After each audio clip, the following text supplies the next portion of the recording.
All right, man, I'm not gonna lie, I'm mad tired. This is like my 20th take, but it's all good though. So I'm gonna give y'all the answer quick and easy, guys. So the reason why I went from here to here is intensity. So video's done there, guys. That's all I got to say. Nah, I'm playing, guys. Nah, so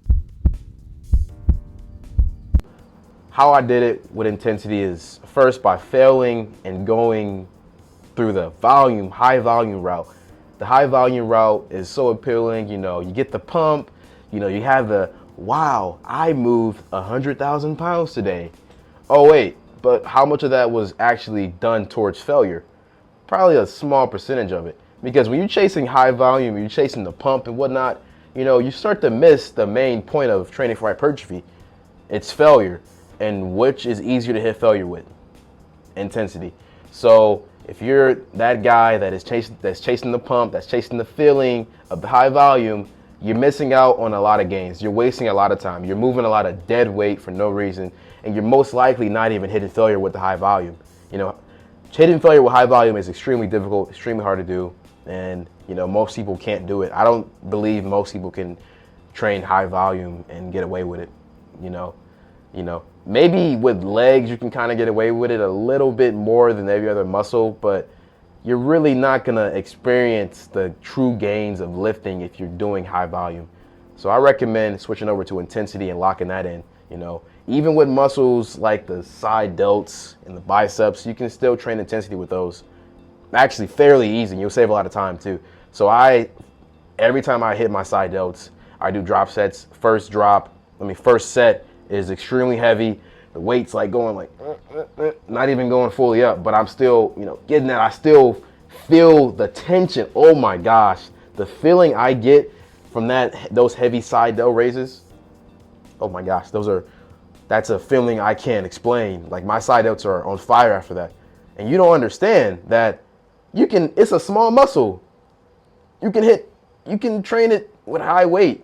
I do eventually drop the weight down and I do get, more full reps, but I have a mixed bag with this muscle group. Same with the biceps. I have a mixed bag with it, but majority of it's going to be high intensity.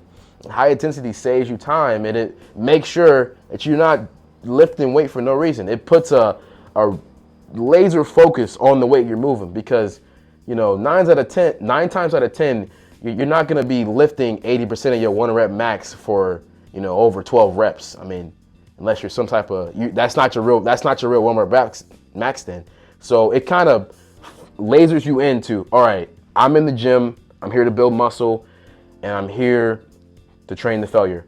And if I'm lifting at a high volume rate, it's going to get more and more difficult to actually know where I am at failure, because typically you want to get a RIR of 3 or lower. So you want to have 3 or lower reps in reserve, once you're getting near that failure range. And if you're training high volume, it's nearly impossible you got this wide selection of rep ranges, where am I really hitting failure at? I don't know. But once you're training at a high intensity, your selection is very small. You're most likely not going to go over 12 reps.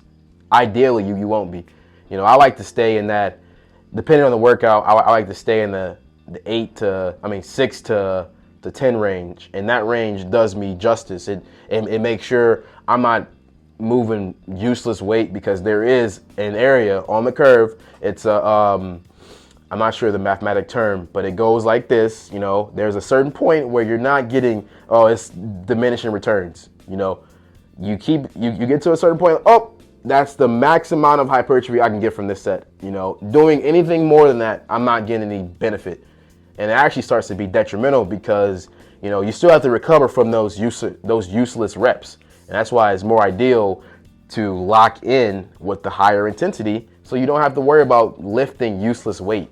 And it is useless. There's more time spent in the gym, and there's more work you have to recover from that's not actually benefiting you in the standpoint of building muscle. And once I made that transition, okay, I don't need to train high volume. I mean, okay, having the 100,000 plastered on my workout thing is so cool, because I have this app that shows the amount of volume you lift, and it shows your PRs and stuff.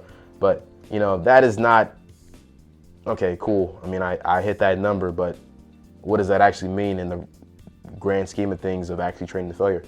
It means very little. But so let's get through with the final plugs here, guys. That's pretty much all I got for you guys, man. That's training intensity is the best way to go.